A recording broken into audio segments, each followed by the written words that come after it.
Alright everyone, welcome back to a new YouTube video. This is week 1 of the cut and it's time for leg day. I haven't posted a YouTube video in a very long time, but I will start posting a lot more, at least once a week. I talked briefly about my new split at the end of my bulk, but here's the leg day, complete leg day, not skipping a single exercise.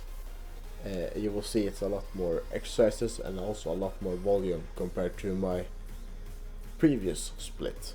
And the reason is that I don't want to skip any part of my legs, and also want to do the maximum amount of volume I can do and still recover, which I believe more people should try to do. Not do the bare minimum, they should do the maximum amount and get the maximum amount of gains, not the bare minimum required to grow a little bit.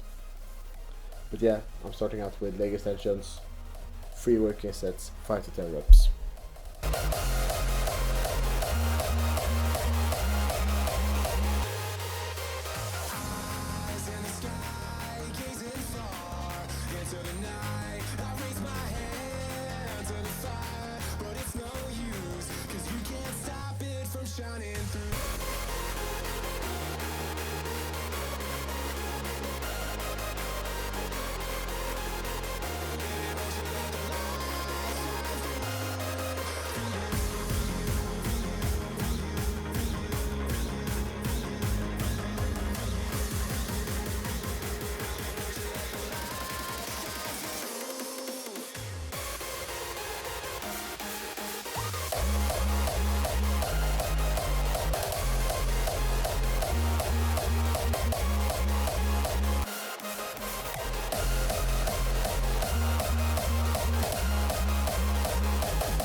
After leg extensions, I move on to pendulum squat.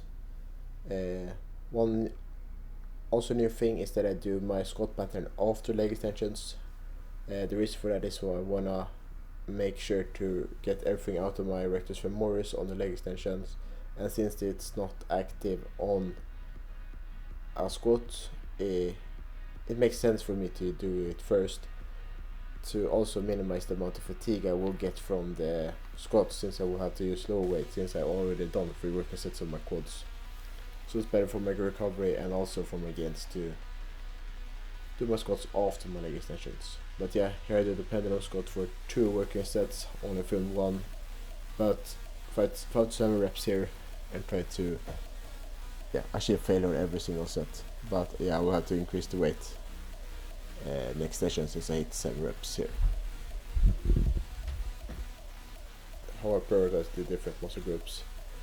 I prioritize my quads most, then my hamstrings, then my adductors, then my calves, and lastly my glutes. So that's the reason why I do the exercises in the order I do. And I also try to do the isolation movement before the compound movement, because then I will pre-exhaust the muscles in time for the compound movement, so I can use less weight and still receive the same amount of motor unit recruitment and mechanical tension and still grow, but I get less fatigue since I use less weight. But here I do 4 working sets of my hamstring curls, 5 to 10 reps, and this also comes back to do the most amount of volume that you can do and still recover from. Yeah, 4 sets sounds a lot for a single exercise, but since I only do 2 exercises for my hamstrings, it will come out to only 6 working sets in total. That's only 12 working sets a week. That's far from too much.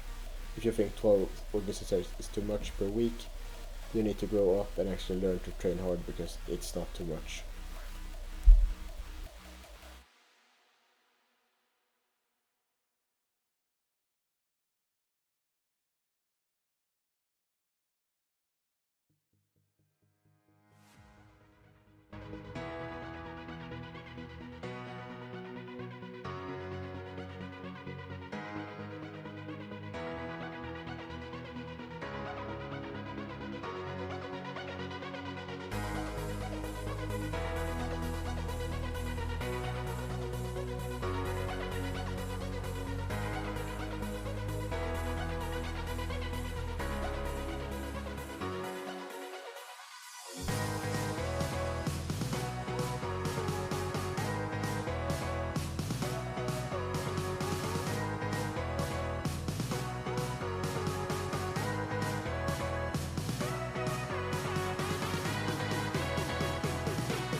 The last exercise for my hamstrings is a SLDL, or a straight-legged deadlift. I love this exercise here because I can really get a good stretch in my hamstrings, and it's also more beneficial compared to RDL to train your hamstrings, since you don't shorten it at one end and lengthen it at the other. I also love to do it on a Swift machine, since it has two benefits. The first is that you start higher up, so it's a lot easier to have straight legs. So if you struggle with your hamstring mobility that limits you from having straight legs, try to do it in a Swift machine so you can start higher up. You can also lean back, which also helps with keeping your legs straight. But here I do 2 working sets, 5 to 7 reps, the same as my pendulum squat.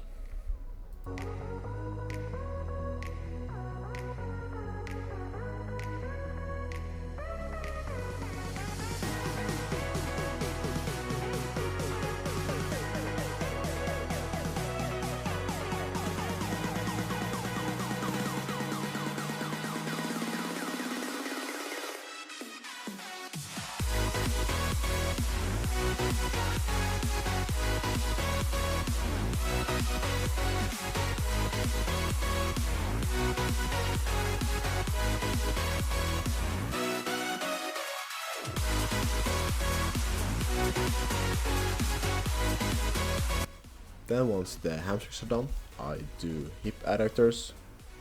I haven't done this in like 2 years, but I could still do the full stack for 10 reps. I aim for 5 to 10 reps, but I will have to find a way to not have to do at least 10 reps every single time. I try to lean back and keep my legs as far away from me as possible, and also as slow as possible on the pad, to make it a bit harder, but I will probably have to add weight in some way.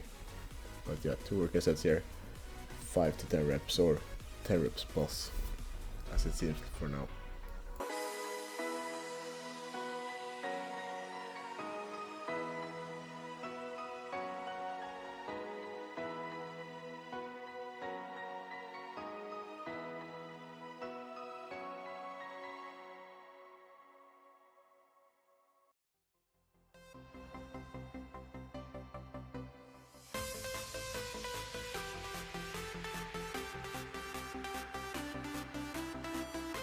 After adductors, it's time for calves, like I mentioned earlier when I talked about prioritization.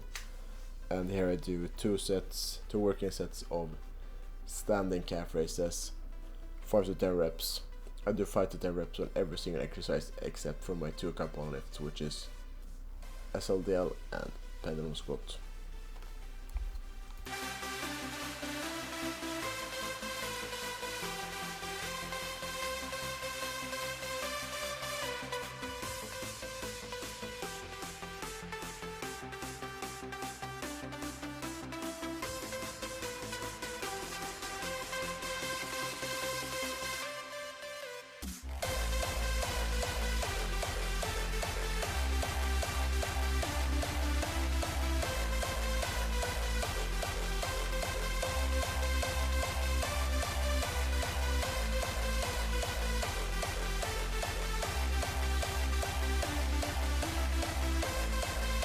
And last but not least, an exercise I have never really done before, which is hip thrusts, to target my glutes.